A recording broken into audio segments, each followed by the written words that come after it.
Hi, and thank you for watching this video.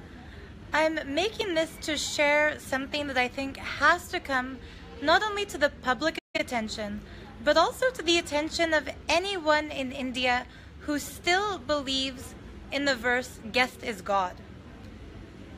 When my beloved Guru, Paramahamsa Nityananda, was falsely accused by the paid media back in 2012 of some stupid allegations that were immediately dismissed by the court, when the news was publishing all kinds of atrocities about him, at exactly that time, I was flying from India back to my home country of Canada. As I was coming through the Bengaluru International Airport, to my shock and horror, as I was leaving through Indian immigration, the immigration officer there at Bengaluru International Airport actually stopped me. This is the first and only time this has ever happened in my life. I took my first flight at the age of 2 when I went to Toronto for my auntie and uncle's wedding. I've flown all over the world. I've flown to Thailand, I've flown to Slovakia, I've flown to Austria, I've flown to Germany, to the UK, I've gone all over the United States. I have never in my life been harassed in any airport, including the Delhi and Mumbai airports. Usually, even in India, I'm very nicely treated. But as I was leaving the Bengaluru International Airport, that officer stopped me. I asked him, "Why are you holding me here?" He said, "No, I have some questions for you. Wait." Then he called all the other border security officers and started laughing and jeering at me, pointing at me, looking me up and down, and all of them started discussing in what I assume must have been Kannada, the local language. They were saying something I couldn't understand. Then they all stood in a circle around me, laughing and talking. It doesn't take an open third eye to know that what they were saying was inappropriate. Then one of them had the audacity to ask me, "How many times has your guru touched you?" For me, that was like the most humiliating, inappropriate, stupid question somebody could ask. I told him, "My guru has never touched me. How dare you ask something like that?" Then he said, "Oh, is that why you're leaving India? Is he sending you away because you didn't let him?" They went on to insult Swamiji, to insult me, to harass me. I have never once been even looked at by Paramahamsa Nityananda in a way that made me feel uncomfortable. Swamiji has never once touched me in a way that's inappropriate. He has never said one word to me that could be considered harassment. I have never been sexually harassed by Swamiji or by anybody in his adinam, or by anybody else at any time in my life except by the international security at Bengaluru Airport. These people, they were standing around me in a crowd with guns, holding my passport, insulting my master, making me feel like an idiot, saying, "How can you follow a criminal? Don't you see the news?" They got into explicit detail when they were asking what Swamiji has done to me, and I've kept quiet about it until now. I did what I had to do to escape all of them by saying that if they pressed the issue any further, I would call the embassy and do what it takes to suspend all of their licenses. I was scared I'd miss my flight because of these jerks. It was a few years ago. I didn't have my third eye open yet at that point the way I have it open now. I didn't have the same confidence then that I have now. I didn't know that I had power over them, which of course I know I have now. Back then I didn't have a YouTube channel that I could start talking on. I didn't have the presence of mind to ask for their names or their badge numbers, but damn do I wish I had. I have never been sexually harassed in my life except by the immigration officers at Bengaluru International Airport, and now they are literally threatening my life. Recently, once again, the paid media who has a vested interest against Swamiji against Hinduism in general, this anti-national paid media in Karnataka have been publishing a 7-year-old lie, acting as if it's a news story, insulting Swamiji once again. Because of this fake video that they're airing all over the news, three of my friends in the last 4 days have been refused entry into India. They're coming as sincere seekers. They're coming to explore the culture of India. They're coming to travel. They want to see temples. They want to dress in saris. They want to put on the dhoti. They want to see what it's like to be here.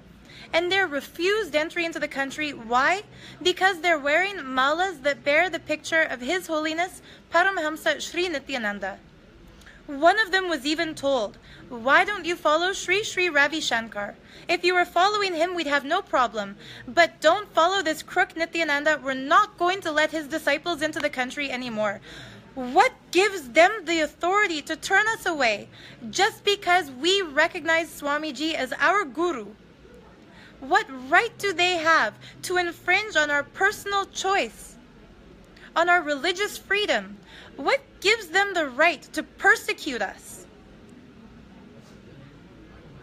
In any other country, if someone was refused entry because of their religious belief, the immigration officer would immediately be stripped of their title, would be fired, possibly even jailed, because religious discrimination in most of the world is a crime. I really want everyone to go nuts with this. It should not be allowed. Even for me, the times I leave the country of India, I never leave from Bengaluru as my port of entry or my port of exit. I'll fly out of Mumbai, I'll fly out of Delhi. I will never enter India or leave India from Bengaluru International Airport until I know every single one of these criminals, these sexually harassing jerks, is dismissed. I can't believe how horribly they treat us just because they don't like our guru. How many times are they going to get away with it? To my friend Marion Braun, who's a beautiful Australian lady, she's raised her kids, she's retired, she's lived a nice life, she's a good person. They didn't let her into the country. They treated her like a thief. They made her feel like an idiot. They told her, you're following a liar. We're protecting you. We're helping you. We're sending you back. You should be grateful. That guru of yours is trying to use you. He's trying to make other people follow him through you. You don't know who he is. We know who he is. All these people who have never once experienced a blessing from Swamiji, who have never even listened to one of his discourses, who have only heard the paid media rant and rave about cases that were already dismissed by the court of law. The only thing they know about Swamiji, they know because they saw it on the evening news, or they read it in a yellow journal, or they heard it from a friend of a friend. They have no personal experience. And yet they're so full of judgment and blind hatred that they are literally sending tourists away from India for no other reason other than the fact that we follow Nityananda. It should not be allowed. So now we're going to make a petition on change.org that says, don't let Nityananda disciples get harassed at Bengaluru International Airport. If you also agree that officials at the airport shouldn't be allowed to decide what we believe in and what we don't believe in. If you also agree that an airport minister has no right to send us back just because of the jewelry we wear, just because of the rudrakshas, just because of Swamiji's picture. If you also agree that this is irrational bullying, be sure to sign that petition. I'll post a link to that here on my Facebook page within the next half hour. Sign that petition and tell your friends Swamiji is innocent. Every single false accusation that was brought against him has been proven false by the court. He wouldn't still be sitting as the head of his organization. He wouldn't still have his property. Nobody would be following him. None of this would be happening if the lies the media had told were the truth. All the cases against Swamiji, none of them have been illegal. They've all been media harassment, media bullying. Who owns the Indian media? Mostly Christian missionaries and political affiliations who don't want Sanatana Hindu Dharma to be the primary religion of this country. They bark like mad dogs again and again and again with the same false accusations. And low-level workers who aren't educated. Like these people in the Bengaluru airport who only know how to snicker and leer at women, to harass them, to make them feel bad about themselves, to threaten them by holding their passports, to intimidate them by putting their hands on their guns. They can't get away with it anymore. Please join us, the Nityananda disciples. We are not going to stop coming to India. We love India. We love Swamiji. We love this tradition. We love the culture. We love the pure vegetarian food. We love the colorful clothing. We love the gods and the goddesses. We love being here. We're not going to stop coming.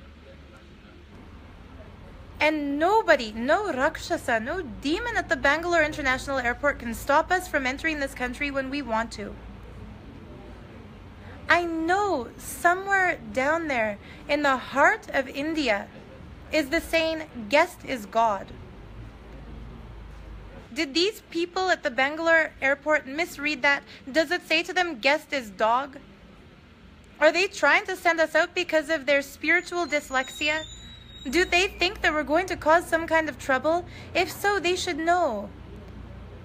We're a drug-free, violence-free, cruelty-free, pure vegetarian community of sincere seekers who are coming here to explore this culture because we have appreciation for India. We are pro-nationalist. We're pro-Bharat. We have the interest to learn your language. We have the interest to learn how to wear your style of clothing. We're spending our hard-earned money on food, on clothing, on souvenirs. We're traveling to the Kumbh Mela because we want to take a dip in Ganga Mata. We're traveling to Varanasi because we have a reverence for the beings being liberated at Manikarnika Ghat. We're going to Madurai, even though they don't let us into the Garbha Mandir for darshan of Meenakshi, just because we love her. We're coming to India. We appreciate India. We appreciate Indian culture. 99% of Indians are so friendly and so sweet. But why does our first experience as we're entering this place that we love have to be an experience that makes us question our very right to be here? These people at the Bengaluru airport need to be told, the world won't tolerate intolerance. If somebody from India came to Canada, I would feel personally ashamed if I knew that the first experience they had coming through immigration was somebody questioning them about their religious belief, somebody making them feel stupid and small because of their religious belief, somebody telling them that if they followed a different religious leader, they'd be allowed in, but because they follow the religious leader they choose, they have to go back. I would seriously consider Canada horrible if I knew people were coming to my country and being treated that way.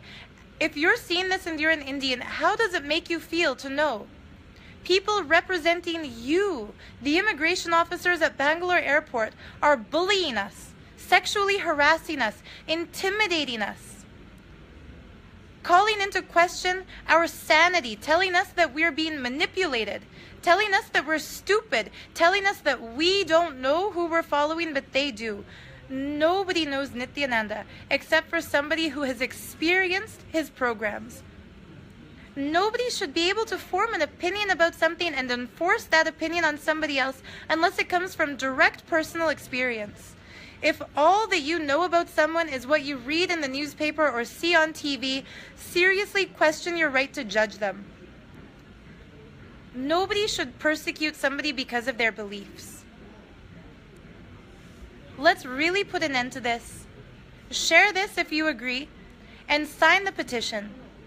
I'll post that petition within the next half hour. It's about 3 o'clock Indian Standard Time. By 3:30, I'll have that petition shared on my Facebook timeline. If you're seeing this on YouTube, I'll share this in the comment section below. Let's put an end to this. Thanks for watching. Nityanandam.